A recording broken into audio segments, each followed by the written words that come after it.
Hello everyone. इस video में हम क्या कर रहे हैं, जो सिक्स्थ का सोशल साइंस का चैप्टर 1 है एनसीईआरटी का, उसको कवर करेंगे। इस सीरीज़ में हम जितने भी जो चैप्टर हैं सिक्स क्लास के सोशल साइंस के एनसीईआरटी के, उसको कंप्लीट करेंगे।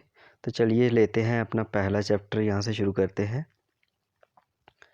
क्या होता है कि जब भी हम स्काई की तरफ देखते हैं सनसेट होने के बाद, जैसे सूरज ढलता है रात के समय, जैसे हम आसमान की तरफ देखते हैं तो हम क्या देखते हैं कि कुछ शाइनिंग ऑब्जेक्ट्स हमें दिखते हैं आसमान पे, जो कि धीरे धीरे कभी जब हम इनको काउंट करते हैं कभी इनके नंबर बढ़ जाते हैं, कभी कम होने लगते हैं।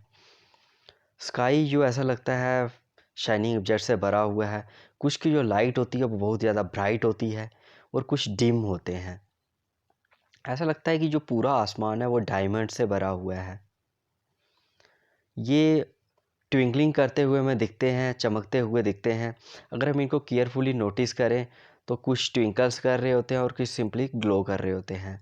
उन्हीं में चांद भी होता है, मून, जो कि मून हमें डिफरेंट शेप्स में दिखता है, डिफरेंट शेप्स और डिफरेंट टाइम में, डिफरेंट पोजीशंस में हमें ये चांद दिखने को मिलता है। कभी कभी क्या होता है कि जो फुल मून हमें दिखने को मिलता है, जिसको पूर्णिमा बोलते हैं, इस दिन क्या होता है, फुल मून होता है, पूरा चांद निकला होता है। और इसके 2 हफ्ते मतलब फोर्टनाइट लेटर, 2 हफ्ते बाद क्या होता है, हमें एक न्यू मून दिखने को मिलता है। इसी को अमावस्या भी बोलते हैं। इस दिन क्लियर हम देख सकते हैं क्योंकि इस वक्त जो क्लियर नाइट होती है और इस दिन चांद नहीं निकला होता। तो जो जैसे हम मून या फिर दूसरे ब्राइट ऑब्जेक्ट्स को हम डे टाइम में नहीं देख पाते, तो ऐसा क्यों होता है? ऐसा इसलिए होता है कि जो सन की लाइट इतनी ज़्यादा ब्राइट होती है कि ये does not allow us to see all the bright objects of the night sky. जितने जो ऑब्जेक्ट्स होते हैं उनको हम नहीं देख सकते, क्योंकि जो ब्राइट लाइट होती है इतनी ज़्यादा ब्राइट होती है सन की लाइट कि दूसरे ऑब्जेक्ट्स दिखते नहीं हैं। ऐसा हम एक एक्सपेरिमेंट से कर सकते हैं। जैसे हमने घर में क्या किया होता है, वो जो स्टार्स होते हैं छत के ऊपर लगाए होते हैं, ग्लो करने वाले स्टार, शाइन करने वाले। तो जब हम क्या करते हैं, उनको लगा के अंधेरे में लगाते हैं तो वो चमकते हुए हमें दिखाई देते हैं। मगर जैसे हम ट्यूबलाइट्स को ऑन करते हैं तो वो क्या हो जाते हैं, वो दिखना बंद हो जाते हैं। सेम वे में जब सूरज निकलता है तो जितने भी ये ऑब्जेक्ट्स होते हैं हमें दिखना बंद हो जाते हैं। तो जो सन होता है, मून और जो जितने भी जो ऑब्जेक्ट्स शाइन कर रहे होते हैं स्काई में, इनको क्या बोला जाता है, सेलेस्टियल बॉडीज़। क्या बोला जाता है, सेलेस्टियल बॉडीज़। तो ये भी क्वेश्चन आ सकता है कि सेलेस्टियल बॉडीज़ क्या होती हैं। तो ये सन, मून, जितने भी जो शाइनिंग ऑब्जेक्ट्स होते हैं हमें स्काई में दिखते हैं, उनको सेलेस्टियल बॉडीज़ होते हैं कहते हैं। कुछ जो सेलेस्टियल बॉडीज़ होती हैं ये बहुत बिग होती हैं, बहुत बड़ी होती हैं और गर्म भी होती हैं। ये बनी होती हैं गैसियस से, और इनकी खुद की हीट होती है और लाइट भी होती है, जो कि ये लार्ज अमाउंट में ये एमिट करते रहते हैं। इन्हीं सेलेस्टियल बॉडीज़ को हम क्या बोलते हैं, स्टार बोलते हैं। इन्हीं में जो हमारा सन है, सूरज है, ये भी एक किस्म का स्टार है। तो हमें आसमान में काउंटलेस स्टार दिखने को मिलते हैं जो कि सूरज की तरह ही सिमिलर हैं, मगर इनकी ना ही हमें इतनी हीट फील होती है और ना ही लाइट। तो ऐसा क्यों? क्योंकि ये हमारे से काफ़ी दूर है। ये हम इस एक्सपेरिमेंट से भी देख सकते हैं कि जो जितना दूर ऑब्जेक्ट्स होगा वो हमें उतना छोटा दिखने को मिलता है। जैसे जो एरोप्लेन होता है वो हमें काफ़ी छोटा दिखने को मिलता है, मगर असल में वो छोटा नहीं होता।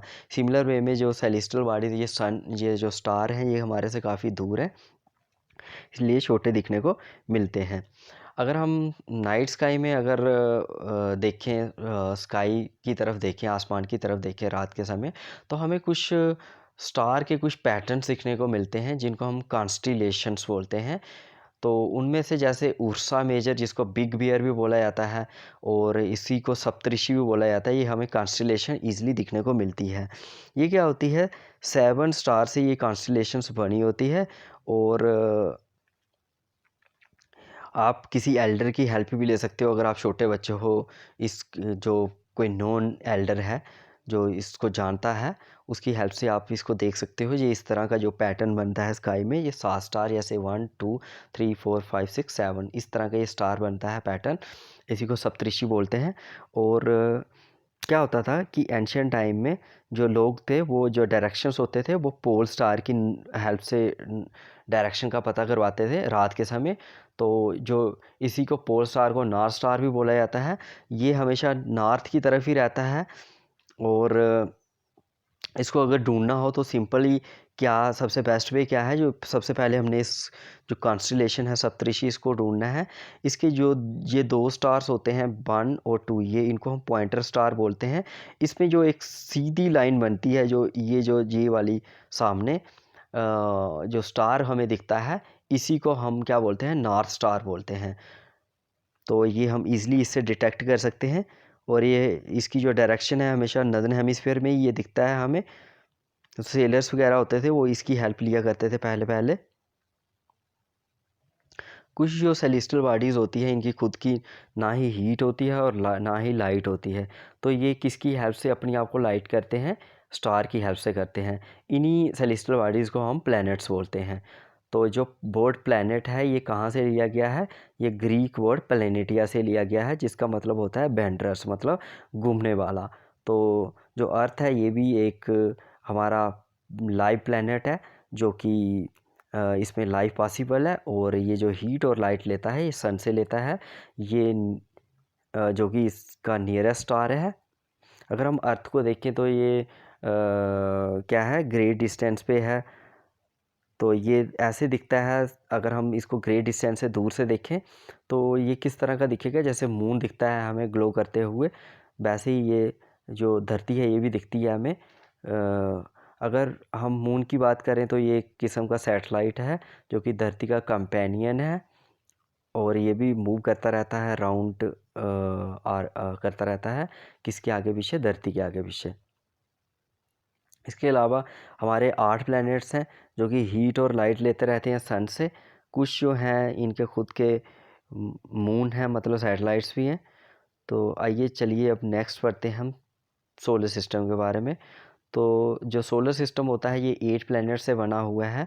इसके अलावा सैटेलाइट्स हैं कुछ कुछ अदर सेलेस्टियल बॉडीज़ हैं जिनको हम एस्ट्रॉइड्स बोलते हैं और मेट्रॉइड्स बोलते हैं। इस पिक्चर पे आप देख सकते हो पूरा सोलर सिस्टम को, इसको भी पढ़ेंगे हम। अगर हम सोलर सिस्टम को देखें तो इसी को हम सोलर फैमिली भी बोलते हैं, जिसका सन हेड होता है। तो चलिए अब सोलर फैमिली के बारे में पढ़ते हैं, सोलर सिस्टम के बारे में। सबसे पहले जो मेन होता है वो होता है सन। सन क्या होता है, ये सेंटर होता है सोलर सिस्टम का। ये ह्यूज एक बॉडी है जो कि बनी हुई है एक्सट्रीमली हॉट गैसेस से। ये हीलियम और हाइड्रोजन से बना हुआ है। ये क्या करता है, एक पूलिंग फोर्स प्रोवाइड करता है जो कि बाइंड करके रखता है हमारे पूरे सोलर सिस्टम को। सन है ये अल्टीमेट सोर्स है हीट का और लाइट का पूरे सोलर सिस्टम के लिए। और ये जो इसकी ट्रेमेंडस हीट है ये हम फील नहीं करते, क्योंकि ये हमारे से काफ़ी दूर है। इसकी अगर हम दूरी देखें तो ये 150 मिलियन किलोमीटर हमारे से दूर है। तो ये क्वेश्चन भी पूछ सकते हैं कि how far is the sun from us, sun सूरज की हमारे से कितनी दूरी है। तो उसका आंसर आएगा 150 मिलियन किलोमीटर। फिर नेक्स्ट आते हैं प्लैनेट्स। तो जो प्लैनेट्स होते हैं यहाँ हमारे पास कितने, 8 प्लैनेट्स हैं, 8 प्लैनेट्स हैं हमारे सोलर सिस्टम में। अगर हम इनको आर्डर में देखें, डिस्टेंस में देखें, तो सबसे पहले आएगा मरकरी, फिर वीनस, फिर Earth, Mars, Jupiter, Saturn, Uranus और नेपट्यून। इनको ईज़िली हम रिमेंबर रखने का जो बेस्ट वे है वो हम इस तरह से रखते हैं, my very efficient mother just served us nuts. तो जितने भी जो 8 प्लैनेट्स हैं सोलर सिस्टम के, ये मूव करते रहते हैं सन के आगे पीछे फिक्स्ड पाथ में। इसी पाथ को ये एलोंगेटेड पाथ होता है, मतलब एक लंबा और पतला सा पाथ होता है। इसी को हम ऑर्बिट्स भी बोलते हैं। मरकरी है जो वो नियरेस्ट है सन के। मरकरी जो प्लैनेट है वो सन के, सूरज के सबसे नज़दीक है। और ये कितने दिन लेता है, 88 डेज़ लेता है एक जो ऑर्बिट है उसको कंप्लीट करने के लिए। वीनस जो कंसीडर किया जाता है, इसको अर्थ का ट्विन कहा जाता है, अर्थ का जुड़वा कहा जाता है। वो इसलिए क्योंकि जो इसकी साइज़ है, शेप है, वो धरती की तरह ही सिमिलर है, धरती की तरह मिलता जुलता है। इसके अलावा प्लूटो है, उसको पहले प्लैनेट कंसीडर किया जाता था, मगर एक इंटरनेशनल एस्ट्रोनॉमिकल यूनियन की एक मीटिंग होती है जिसमें ये डिसीज़न लिया जाता है कि और इसको डार्क प्लैनेट्स की कैटेगरीज में रख दिया जाता है। अर्थ है वो थर्ड नियरेस्ट प्लैनेट है सन का। अगर साइज़ में देखें तो ये फिफ्थ लार्जेस्ट प्लैनेट है। ये स्लाइटली फ्लैटेंड है पोल के ऊपर, और इसलिए अगर इसकी शेप देखें तो ज्वाइड शेप है। ज्वाइड शेप होती है मतलब धरती की तरह ही ये शेप होती है। धरती के खुद की शेप को ही ज्वाइड शेप बोलते हैं, ये अपने में ही एक शेप है। अगर हम कंडीशंस देखें तो धरती में फेवरेबल कंडीशंस हैं लाइफ के लिए, जो कि किसी और हमें प्लैनेट्स में नहीं दिखती। धरती ना ही ज़्यादा हॉट है और ना ही कोल्ड है।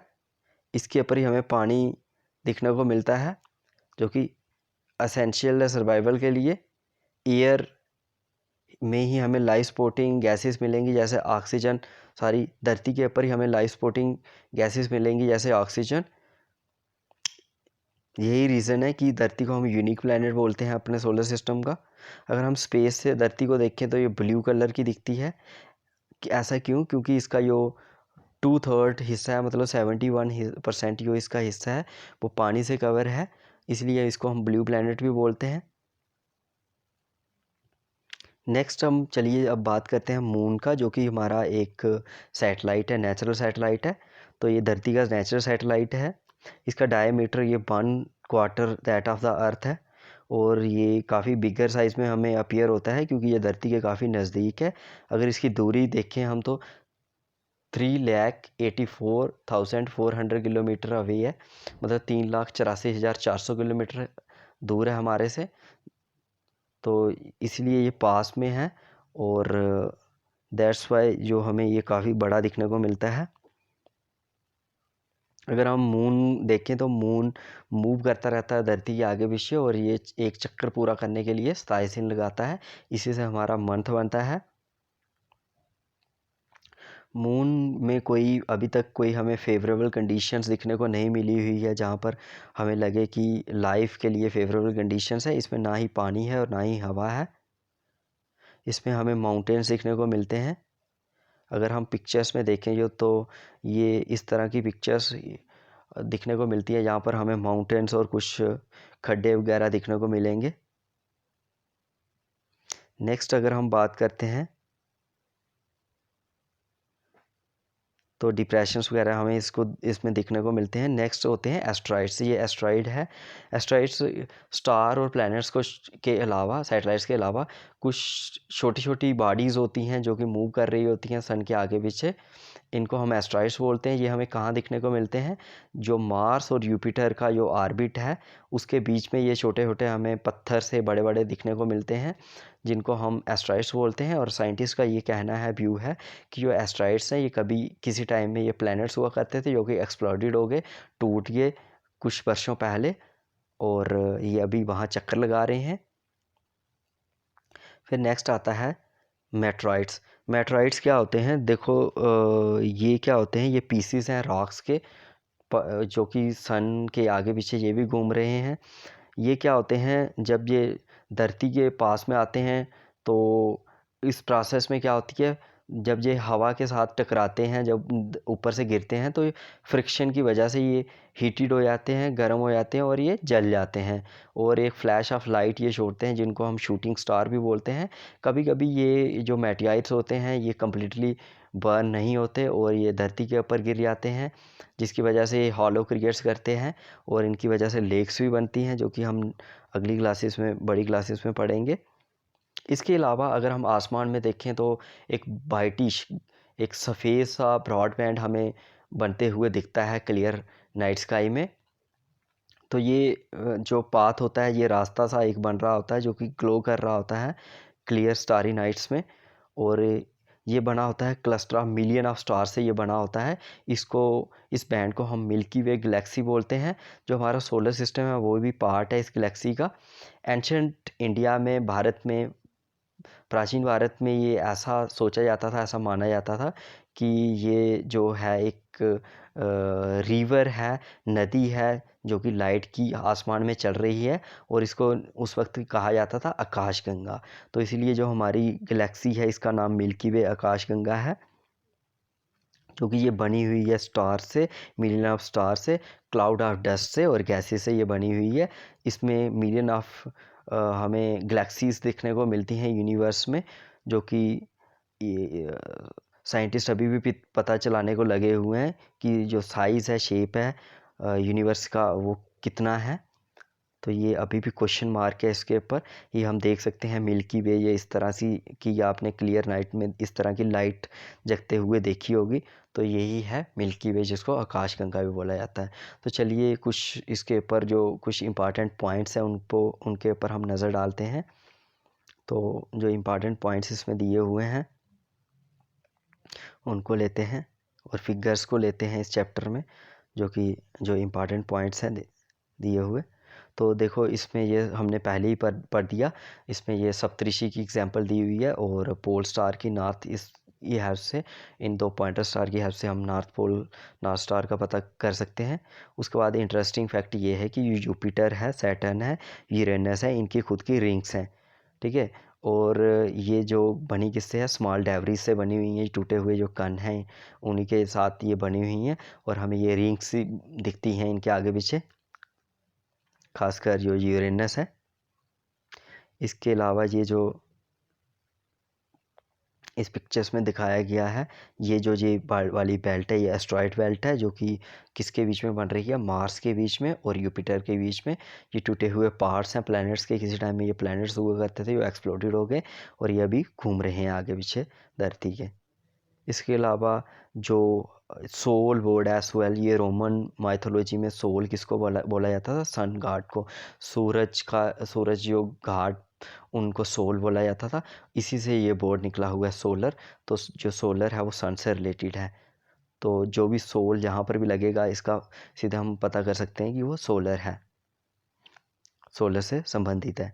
फिर बड़े सारे जो वर्ड हैं वो ग्रीक से लिए हुए हैं, ग्रीक लैंग्वेज से लिए हुए हैं। जैसे जो अर्थ है, जियो है, वो अर्थ मतलब होता है उसका अर्थ, तो ये ग्रीक वर्ड है। जियोग्राफी जो जियोलॉजी, जियोमेट्री, तो ये ग्रीक वर्ड से लिए गए हैं। जियोलॉजी मतलब जो अर्थ की स्टडी ऑफ अर्थ होती है, और ये geometry measurement of the earth होती है।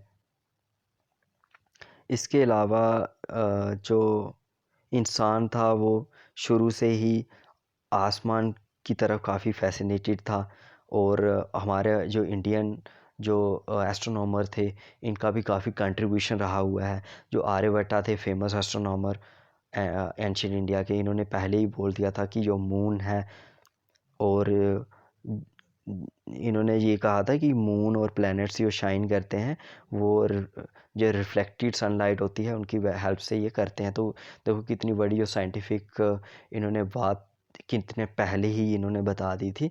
तो इंडिया की जो एस्ट्रोनॉमी काफ़ी आगे रही हुई है उस टाइम में। इसके अलावा जो लाइट ट्रैवल करती है वो कितनी, उसकी जो स्पीड होती है वो कितनी होती है, 3 लाख किलोमीटर पर सेकेंड्स में होती है। तो जो सन की जो लाइट होती है वो नीचे ज़मीन में पहुंचने के लिए 8 मिनट्स लेती है। तो इससे हम पता करवा सकते हैं कि हमारा सन हमारे से कितना दूर है। इसके अलावा एक इंटरेस्टिंग फैक्ट और है, जो नील आर्मस्ट्रांग था, ये पहला व्यक्ति था जिसने चांद के ऊपर पाँव रखा था। कब रखा था, 21 जुलाई 1969 को। इसके अलावा सैटेलाइट होते हैं। देखो सैटेलाइट एक ही मैन मेड सैटेलाइट्स भी होते हैं और एक नेचुरल सैटेलाइट्स होते हैं। मून जैसे एक नेचुरल सैटेलाइट है। सैटेलाइट एक सेलेस्टियल बॉडी होती है जो कि मूव कर रही होती है प्लैनेट्स के आगे पीछे, सेम वे में जैसे प्लैनेट मूव कर रहे होते हैं सन के आगे पीछे। कुछ ह्यूमन मेड सैटेलाइट्स भी होते हैं जो कि बनाए जाते हैं, डिज़ाइन किए जाते हैं साइंटिस्ट के द्वारा इंफॉर्मेशंस गैदर करने के लिए और कम्युनिकेशंस पर्पस के लिए। ये रॉकेट्स के थ्रू भेजे जाते हैं। जैसे इनसैट हमारा इंडिया का सैटेलाइट है, IRS है, एडूसैट है। इसमें हम देख सकते हैं ये रॉकेट होता है जब लॉन्च होता है, ये जैसे हमारे श्रीहरिकोटा से लॉन्च होते हैं सैटेलाइट्स, फिर ये अपने साथ सैटेलाइट्स को लेकर जाता है और इस तरह से ये सैटेलाइट्स को फिर ऑर्बिट्स करने के लिए आसमान में छोड़ दिया जाता है। इसके अलावा चलिए कुछ क्वेश्चंस करते हैं, इंपॉर्टेंट क्वेश्चन। तो क्वेश्चन है कि how does A planet differ from A star और प्लैनेट्स कैसे एक दूसरे से डिफरेंट है। तो देखो जो स्टार होता है इसकी अपनी लाइट होती है और हीट भी होती है, और ये गैसियस से बना होता है, जबकि जो प्लैनेट होता है ना इसकी हीट होती है ना ही लाइट होती है। ये अपनी आप को जो लिट करता है, लाइटेड करता है, वो स्टार की जो लाइट्स है उससे ये अपनी आप को लाइटेड करता है। और प्लैनेट्स जो होते हैं ये सॉलिड भी होते हैं और गैसियस फॉर्म में भी है। जो इनर प्लैनेट्स हैं जैसे मरकरी, वीनस, अर्थ और मार्स ये सॉलिड स्टेट के हैं और जो यूपिटर, नेपट्टून, सैटर्न, यूरेनस ये गैसियस फॉर्म में है। फिर उसके बाद what is meant by solar system. Solar system से आप क्या समझते हो? तो सोलर सिस्टम सोलर फैमिली को कहते हैं, जिसमें सन हेड होता है और 8 प्लैनेट्स और इसके अलावा एस्ट्रॉइड्स, कॉमेट्स, और ये मिलकर जो सेलेस्टियल बॉडीज़ हैं पूरे सोलर सिस्टम को बनाती हैं। फिर उसके अलावा name all planets according to their distance. तो डिस्टेंस में मरकरी आएगा, फिर वीनस, फिर Earth, Mars, Jupiter, Neptune, Uranus. इसके अलावा why is Earth called a unique planet. D है कि अर्थ को यूनिक प्लैनेट क्यों बोलते हैं? तो अर्थ को यूनिक प्लैनेट क्यों बोलते हैं कि इसमें एक तो लाइफ पॉसिबल है, जो लाइफ सपोर्टिंग गैसियस हैं या लाइफ सपोर्टिंग एलिमेंट्स हैं, इन्वायरमेंट है वो इसी में हमें मिलता है। वाटर, एयर हो गई, इसके अलावा वेजिटेशन, तो ये इसी ऑर्गेनिज्म ये इसी में पॉसिबल है, इसीलिए इसको यूनिक प्लैनेट्स बोलते हैं। वैसा दूसरे प्लैनेट्स में हमें कहीं पर भी लाइफ दिखने को नहीं मिलती। नेक्स्ट ई है कि why do we see only one side of the moon. हमें हमेशा एक साइड ही क्यों दिखती है चाँद की? तो जो चाँद है वो मूव कर रहा होता है धरती आगे पीछे, तो इसलिए इसकी हमें वन साइड ही दिखती है, क्योंकि हम धरती से एक ही इसका हिस्सा देख सकते हैं, जो कि 59% हम हिस्सा ही ज़्यादातर फुल मून के टाइम देख सकते हैं चाँद का। फिर व्हाट इज़ यूनिवर्स। यूनिवर्स क्या है? तो यूनिवर्स देखो इनफाइनाइट इसकी जो हम बोल सकते हैं एक्सटेंशन है। यूनिवर्स किससे बनता है? सोलर सिस्टम बहुत सारे ये गैलेक्सीज हैं उससे मिलकर बनता है, और एक गैलेक्सी में सोलर सिस्टम होते हैं, बड़े सारे स्टार्स होते हैं, उसके अलावा और सेलेस्टियल बॉडीज़ होती हैं मिलकर सोलर सिस्टम को बनाते हैं। तो यूनिवर्स इससे जो लार्ज हम बोल सकते हैं कि एंटिटी है जो वो यूनिवर्स है। फिर टिक द करेक्ट आंसर्स इनको करते हैं हम। जो planet the planet known as Earth twins. कौन से प्लैनेट को धरती का जो जुड़वा कहा जाता है? तो वो किसको कहा जाता है इनमें से? इनमें से वीनस को कहा जाता है, ठीक है, क्योंकि वीनस का जो साइज़ है, शेप है, वो धरती की तरह ही है। फिर थर्ड नियरेस्ट प्लैनेट धरती का कौन सा है? तो वो है मरकरी, वीनस, अर्थ। अर्थ तीसरा प्लैनेट आएगा जो धरती के नज़दीक है, और ये पांचवा सबसे बड़ा प्लैनेट है। अगर हम प्लैनेट्स की बात करें, जो प्लैनेट्स मूव करते हैं सन के, मतलब प्लैनेट्स किस किस किस शेप में मूव कर रहे होते हैं, किस पाथ में? तो वो एलोंगेटेड पाथ होता है। ये क्वेश्चन इंपॉर्टेंट है, किस पाथ में मूव कर रहे होते हैं? एलोंगेटेड पाथ में। साउथ जो स्टार होता है, पोल स्टार होता है, सॉरी जो पोल स्टार होता है वो किस किस डायरेक्शंस में हम उसको इंडिकेट्स करते हैं, मतलब किस डायरेक्शंस में हमें वो दिखने को मिलता है? तो वो नॉर्थ डायरेक्शंस में मिलता है पोल स्टार, साउथ में। याद रखना ये साउथ में हमें दिखने को नहीं मिलता, पोल स्टार सिर्फ नॉर्थ में ही मिलता है, इसलिए इसको नॉर्थ स्टार भी बोलते हैं। फिर जो एस्ट्रॉइड्स होते हैं ये कहाँ पाए जाते हैं? तो एस्ट्रॉइड्स जो मार्स और यूपिटर का जो बेल्ट है उसमें हमें ये दिखने को मिलते हैं। तो इस तरह से ये हमारा चैप्टर कंप्लीट होता है। आई होप आपको ये चैप्टर काम का लगा होगा। Thanks for watching this video.